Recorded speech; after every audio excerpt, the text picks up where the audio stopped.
السلام علیکم۔ تو بچوں، آج ہم باب سوم منظر سوم کے اہم نکات کی طرف روشنی ڈالتے ہیں، اور اس باب کا نام ہے موت۔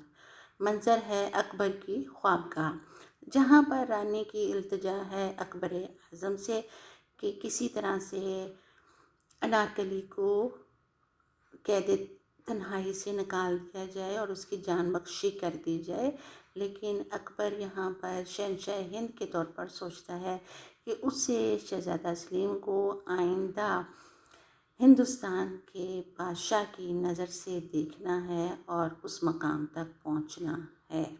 اگر وہ اسی طرح کام کرتا رہے گا تو ہندوستان کے عوام کبھی بھی شہزادہ سلیم کو منتخب نہیں کر سکتے۔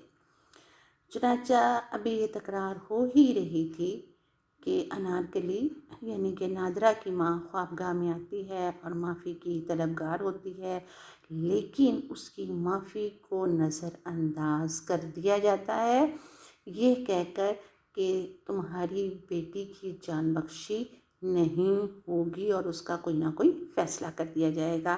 اسی دوران دلارام کی خوابگاہ میں طلبی کرتے ہیں اور اس سے باز پرس کی جاتی ہے کہ آیا اس کے پاس اور کون سے راز ہیں اور وہ کیا کیا جانتی ہے۔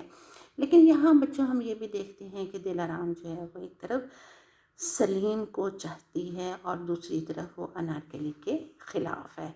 اسی دوران اچانک داروغہ کی آمد ہوتی ہے اور داروغہ ایک نئی چال لے کے آتا ہے جو انارکلی کے خلاف ہے، اور وہ چاہ رہا ہے کہ کسی طرح انارکلی کے خلاف سخت فیصلہ کیا جائے۔ اس لیے اس نے اکبر اعظم سے کہا کہ میں نے شہزادہ سلیم کو محفوظ مقام پر پہنچا دیا ہے تاکہ انارکلی کی باتوں میں نہ آئے۔ تو بچوں، یہ تھا باب سوم منظر سوم کے اہم نکات۔ اب دیکھتے ہیں اگلے باب میں اکبر کیا فیصلہ کرتا ہے۔ اللہ حافظ۔